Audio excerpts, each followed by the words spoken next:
Hey guys, it's me and Oliver with you tonight. Oliver's excited because I brought him a treat. Would you like a treat? Can I have a paw? Oh, thank you. You gonna be easy? Easy. Thank you. Good boy. All right, are you ready for our story now? We are going to read Tyrannosaurus Dad. You ate it all. All right. Let's see what this story is about, too.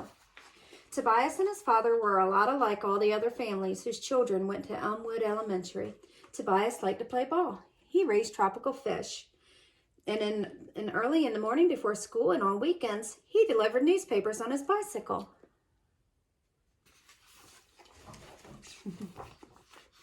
His father had some things in common with the other fathers.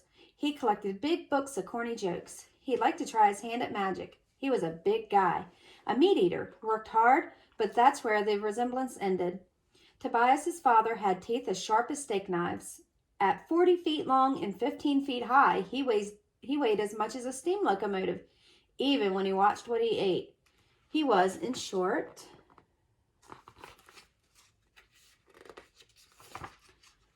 a Tyrannosaurus.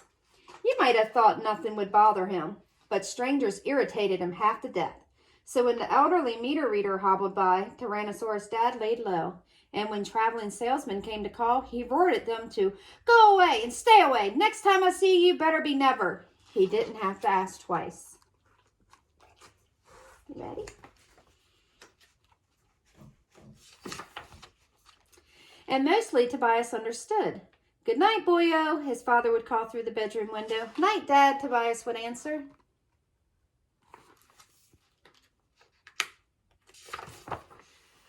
With Tyrannosaurus Dad around, he never felt afraid of spiders or strange noises at night. Still, he couldn't help wishing his father would be, well, a little more part of things. His dad was always working.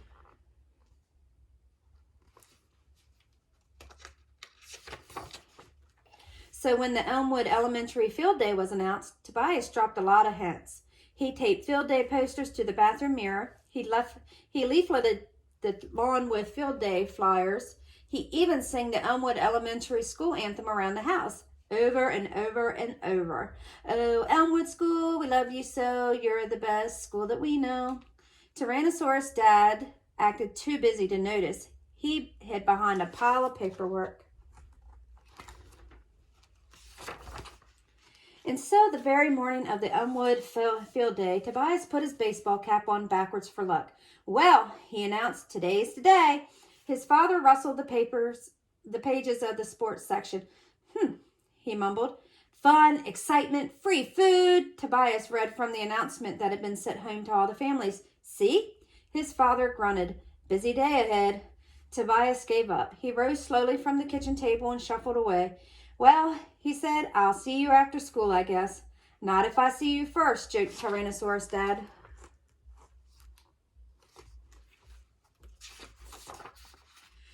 But the Elmwood Field Day events were just getting started when something awful happened. The Chicken Bone gang rode in. They were the toughest kids in town and terrified the kindergartners and first graders. They tied tin cans and old aluminum pie plates to the spokes of their beaten-up bikes. They made a terrible racket when they skidded onto the field, kicking up dust. Who's the ump? They demanded. We want to play.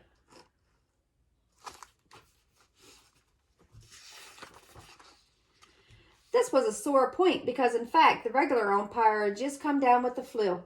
I am, said Principal Antos, looking uneasy. No way, snarled the leader. No fair. Home cooking, scoffed another. He'll be the ump, and they pushed one of their own gang forward. Forget it, said Tobias. He glared at the leader of the Chicken Bone gang, and the leader glared back. They both stood their ground, arms folded. Ow, ump, thundered an unexpected voice. The kids had to look up to see where the voice was coming from. Way, way up. Tyrannosaurus Dad divided up the teams. Half the Chicken Bone gang on one team, half on the other. The kids all looked confused. What do we do now? They asked. Play ball, roared Tyrannosaurus Dad. No one could accuse Tyrannosaurus Dad of playing favorites. He called the third strike on Tobias, his own kid. Strike!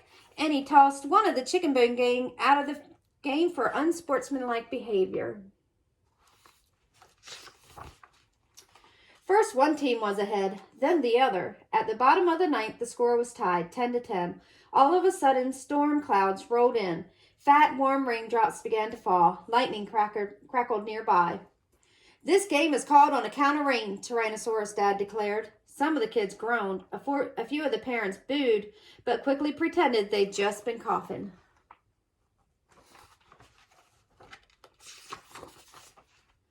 Our field day picnic is ruined, moaned Principal Antos. All those hot dogs and hamburgers gone to waste. She looked like she might cry. But Tyrannosaurus' dad provided enough shelter for several tables to be pushed together underneath of him. He was a good sport about the smoke from the barbecue grill. And of course, he ate more hamburgers than anyone.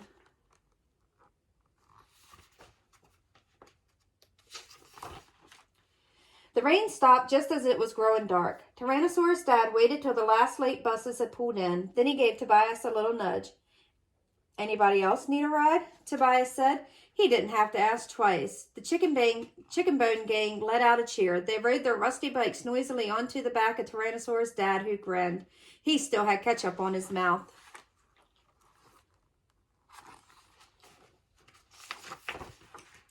Tobias squinted at his dad.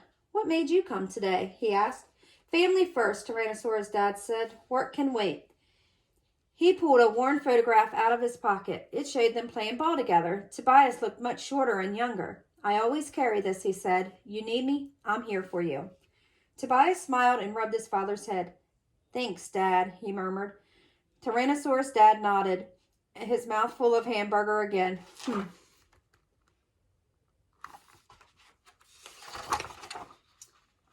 The end.